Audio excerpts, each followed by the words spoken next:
Tom Aspinall responds to comparisons. He's Michael Chandler waiting for Conor McGregor.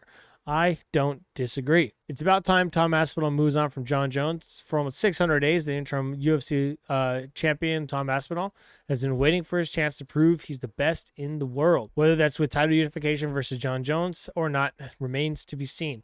UFC heavyweight champion Jones keeps UFC fans guessing. When he was recently asked about fighting Aspinall, he says he's waiting on the UFC to make an official announcement. As for Aspinall, the interim champion has declared himself the undisputed heavyweight champion, believing Bones to be retired. The wait for Jones versus Aspinall continues to this day, with some fans comparing Aspinall's position to Michael Chandler's in a fight against Conor McGregor that never happened. Aspinall says he's not Michael Chandler waiting for one fight. UFC lightweight Chandler waited 2 years for McGregor's return to UFC 303 last summer, only for it to be canceled due to a broken toe injury for McGregor. A year later, Chandler does not seem to have been moved on from the idea of fighting the Notorious. When it comes to Jones, Aspinall maintains he's not waiting on anyone. I see a lot of people comparing me to Michael Chandler, Aspinall continued. Michael Chandler waited for a long time for Conor McGregor and stuff like that. I'm not waiting for one fight. I'm not trying to fight one guy. I'm trying to fight all the guys, Aspinall explained.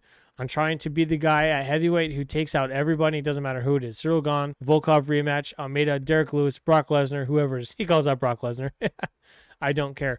I want to fight everybody. I want to fight as much as possible and get some excitement back in the division. Thank you. Yes, I went on a huge rant yesterday talking about how the division is ass. Aspinall says he's not looking to fight Jon Jones. He just wants to crack at the undisputed heavyweight title.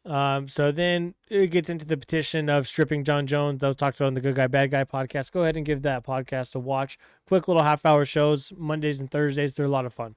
So with that, do you agree with Tom Aspinall saying he's not waiting for the fighter, he's waiting on the fight for the belt? Or do you think people are correct in calling him the Michael Chandler of the heavyweight division, waiting for something that will never happen? I think the biggest difference is there is a belt on the line. There was never a belt with McGregor, unless they wanted to make the 165 belt and bring in that division, which I don't think they will. Dana doesn't seem to want to do it. I think they should do it. But with that, I can see both sides of it, especially now that Aspinall says, like, no, he's like, it's just the belt that I'm waiting for. It's not necessarily who's holding it. I will fight anybody. He said it would be cool to knock out Jon Jones and be the only one to do it. But at the end of the day, he just cares about the belt. So there's a pretty big difference in that. So let me know your thoughts with that down below.